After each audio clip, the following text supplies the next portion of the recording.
अभी आरोह के आपने पहले पाठ में आत्म परिचय में हरिवंश राय बच्चन जी द्वारा रचित कुछ पंक्तियों की देखी।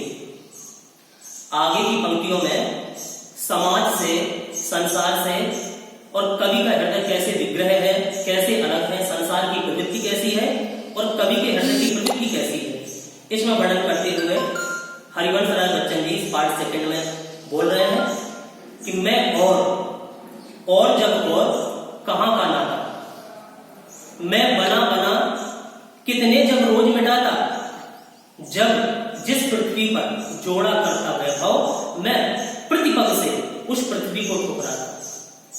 इसमें अलगाव की स्थिति दिखलाई गई है। सहज और सरल खड़ी बोली में हरिवंश राय बच्चन जी ने लिखा है कि मैं और हरिवंश राय बच्चन जी कहते हैं कि मेरी और संसार की विचारधारा में बुनियादी अंतर है। जहां संसार की प्रवृत्ति संग्रह करने की और मेरी प्रवृत्ति विग्रह की है, यानी कि मैं और हूं और संसार और है, तो मेरा संसार से, मेरी विचारधारा संसार की विचारधारा से अलग है। मेरी कल्पना, मैं बना बना कितने जब रोज मिटाता, मेरी कल्पनाओं के तो न जाने कितने संसार में रोज बनाता हूं कि मेरी विचारधारा के अनुसार, मेरी कल्पनाओं के अनुसार इस तरीके का संसार होना चाहिए। जाने कितने प्रकार के मेरे विचारों का संसार बनता है।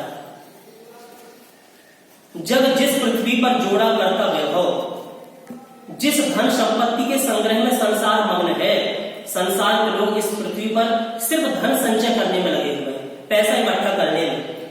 मैं ऐसे साधन संपन्न संसार को एक मत से ठुकराता हूं। मैं संसार में रहते हुए भी उससे भिन्न दृष्टिकोण रखता हूं। अर्थात संसार का आकर्षण, संसार की धन लिप्सा, ये मुझे अपने आकर्षण में नहीं मान सकती। मेरे हृदय में उठने वाले भाव ही मेरी सच्ची संपत्ति है। जिस संसार में धरती के लोग धन में वो इकट्ठा करते हैं, मैं उस संसार को ठुकराता हूं, यानी कि मेरी भावना संसार से अलग है। मेरी सच्ची संपत्ति मेरे विचार, मेरे भाव ही है। अगली पंक्तियों में हरिवंश राय बच्चन जी कहते हैं कि मैं निज रोदन में राग लिए फिरता हूं, शीतल वाणी में आग लिए फिरता हूं जिस पर भूपों के प्रासाद निछावर, मैं वह खंडहर का भाग लिए फिरता हूं। कवि कहते हैं कि सामान्य से दिखने वाले, कवि हरिवंश राय बच्चन जी बोलते हैं कि सामान्य से दिखने वाले मेरे इस जीवन में गजब का विरोधाभास है, गजब का विरोधाभास है। मैं निज रोदन में, जब मेरे हृदय की पीड़ा, मेरे हृदय का कष्ट झलकता है वाणी के रूप में, मेरा रोदन वाणी के रूप में अभिव्यक्त होता है, तो संसार के लोग क्या कहते हैं कि कवि ने राग बना दिया। कवि ने उसे राग का नाम दे देते हैं, जिसे केवल मैं ही अनुभव कर सकता हूं कि ये राग नहीं, मेरे हृदय की पीड़ा है। ये है मैं निज रोदन में राग लिए फिरता हूं, शीतल वाणी में आग लिए फिरता हूं। वैसे तो कवि कहते हैं कि मेरी वाणी शीतल है, सहज है, सब कुछ शांत भाषा जैसी मेरी वाणी लग रही है, लेकिन इस मेरी शीतल वाणी में भी आग छिपी हुई है। मेरी वाणी, मेरे विचार जो वाणी के द्वारा मैं अभिव्यक्त करता हूं, अगर कोई ढंग से सुने, उसका हृदयंगम करे, तो उसमें उस वाणी में विद्रोही की भावना विद्यमान है, यानी प्रभावशाली मेरी वाणी है। समाज को परिवर्तित करने की क्षमता उस वाणी में मेरी है। अगर मेरे विचारों को, मेरी कल्पनाओं को, मेरे भावों को समाज के लोग ग्रहण करें, तो वास्तव में समाज का स्वरूप कुछ बदल जाए। शीतल वाणी में आग लिए फिरता हूं जिस पर भूपों के प्रासाद निछावर, भूप माने होते हैं राजा, प्रासाद माना होता है महल, यानी कि जिसमें राजाओं के महल भी न्यौछावर हो जाए, वह भाव, कविता, विचार रूपी छोटा सा खंडहर का हिस्सा मैं अपने हृदय में छिपाए हुए हूं।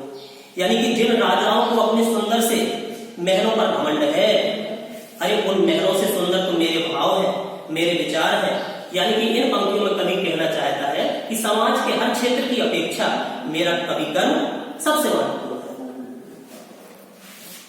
आगे की पंक्तियों में कवि हरिवंश राय बच्चन जी बोलते हैं कि मैं रोया, इसको तुम कहते हो गाना, मैं फूट पड़ा, तुम कहते छंद बनाना। कवि कहते हरिवंश राय बच्चन जी कि समाज के कष्टों को देख करके, समाज के बोझ को देख करके, समाज के दबाव को देख करके जब मेरे हृदय की पीड़ा व्यक्त होती है वाणी के द्वारा, विचारों के द्वारा, भाव के द्वारा, यानी कि मेरे हृदय का रोदन वाणी के द्वारा जब अभिव्यक्त होता है, तो समाज के लोग क्या कहते हैं कि कवि ने गाना बना दिया, उसको गायन की संज्ञा देने लगते हैं। मैं फूट पड़ा, तुम कहते छंद बनाना। जब मैं अपनी दबी भावना से वाणी देता हूं, स्वर देता हूं, तो दुनिया सोचती है, दुनिया क्या कहती है, कवि ने छंद बना दी, छंद से बनी हुई कविता की रचना कर दी कवि ने। यानी कि कहने का भाव यह है कि दुनिया उसके दुख को समझ ही नहीं पा रही है। क्यों? कवि कहकर संसार मुझे अपनाए। इसमें कवि हरिवंशराय बच्चन जी ने अपने मन की इच्छा व्यक्त की। कवि की इच्छा है कि समाज के लोग मुझे कवि के रूप में ग्रहण न करें, कवि के रूप में न समझें। वास्तविकता क्या है? मैं दुनिया का हूं एक नया दीवाना। मैं संसार से प्रेम, दीवाना माने होता है प्रेम करने वाला, वास्तव में मैं समाज से प्रेम करने वाला व्यक्ति हूं।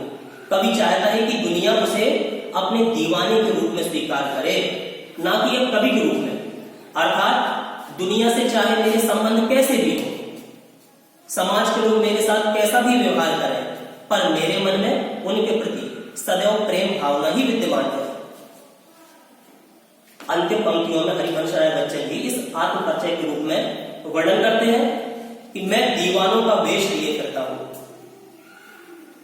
यानी कवि कह रहे हैं कि भले ही दुनिया के लोग मुझे सामान्य जन ही समझे, लेकिन वास्तविकता यह है कि मैं इस दुनिया का सच्चा प्रेमी हूं। उस प्रेमी का रूप धारण करके, दीवानों का वेश धारण करके संसार में विचरण करता हूं। मैं माधवता निःशेष लिए करता हूं। कवि कहते हैं कि मेरे पास एक ऐसा मंत्र है जिसे पाकर हर कोई मतवाला हो जाए। मादकता निःशेष, कभी समाप्त न होने वाला नशीलापन, ऐसा मतवाला हो जाए। मेरे पास ऐसा मंत्र है जिसको पाकर के हर कोई मेरी तरह मतवाला बन सकता है। मैं चाहता हूं कि मेरे इस संदेश को सुनकर के, जिसको सुनकर जब झूमे, झुके, लहराए, मैं चाहता हूं कि मेरा वो संदेश समाज के लोग, संसार के लोग इस संदेश को आत्मसात करें। सभी मेरी तरह दुनिया के प्रति प्रेम भावना विद्यमान रखें, प्रेम संबंध रखें। अगर ऐसा करेंगे तो समाज के लोग खुशी से झूम उठेंगे, झुकना सीख जाएंगे और लहराएं। उनका हृदय प्रफुल्लता से, आनंद से लहरा उठेगा। यही मस्त करने वाला, समाज को प्रेम देने के लिए संदेश देकर के मैं इस संसार में विचरण करता हूं। तो अभी आपने इन पंक्तियों में हरिवंशराय बच्चन जी द्वारा रचित आत्मपरिचय जो पाठ था, कुछ पंक्तियां इस पाठ में दी गई, वो आपको बताया गया। आशा है कि आपको समझ में आया होगा। अब इसी हरिवंशराय बच्चन जी द्वारा रचित उनका जो दूसरा टॉपिक इसी पाठ से जुड़ता है, उसका नाम है दिन जल्दी जल्दी ढलता है। दिन जल्दी जल्दी ढलता है।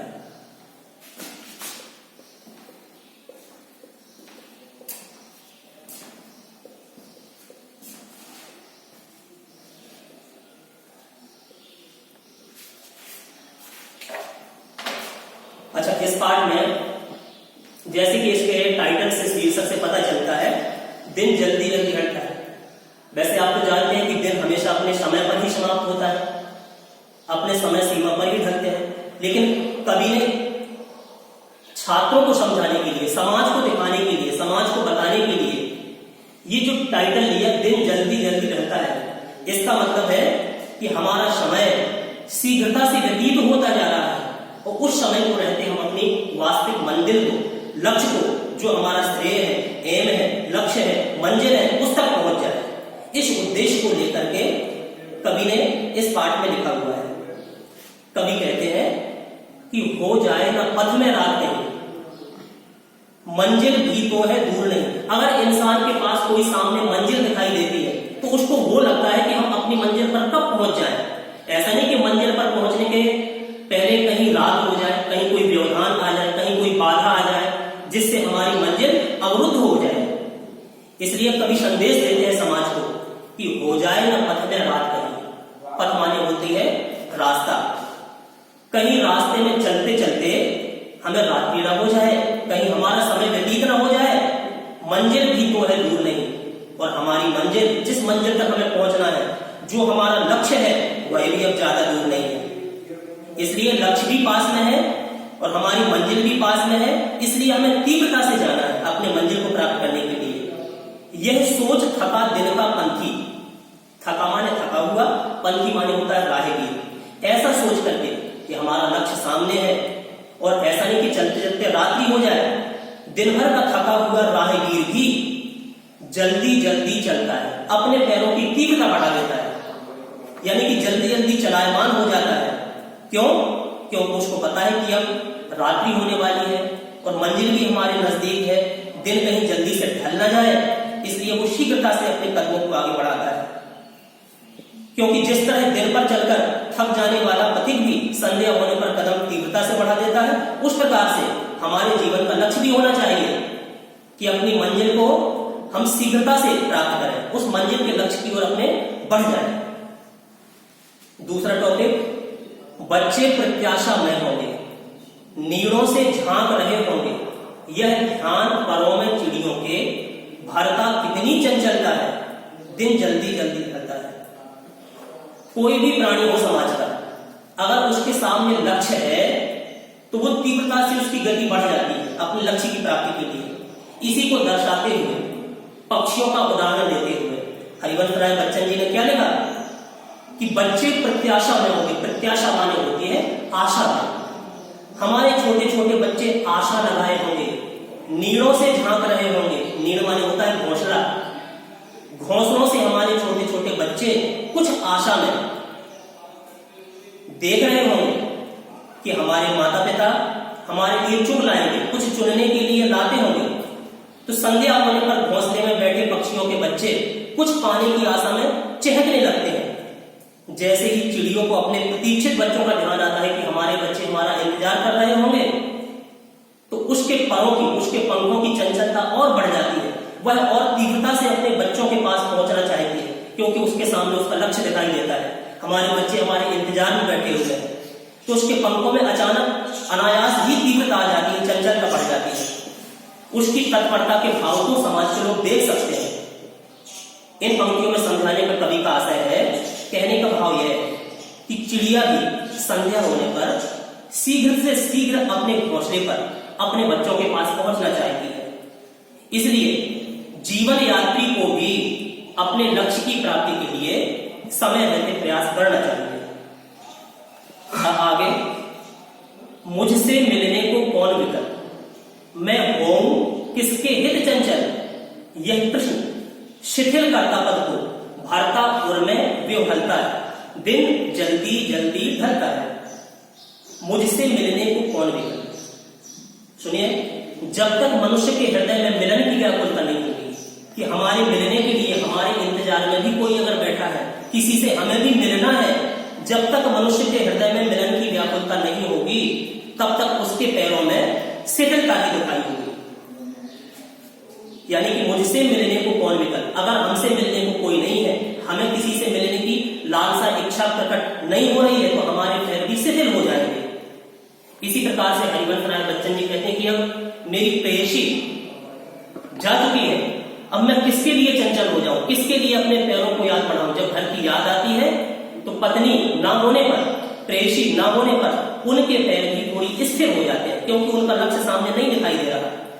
यह प्रश्न शिथिल करता पद को उनके पैर भी, इंसान के पैर भी ये सोच करके कि हमारा लक्ष्य सामने नहीं है, तो उसके पैर भी शिथिल हो जाते हैं। और भरता उर में विह्वलता है, और उर माने होता है हृदय, विह्वलता माने होती है व्याकुलता, बेचैनी। ये सोच करके इंसान के हृदय में बेचैनी पैदा हो जाती है।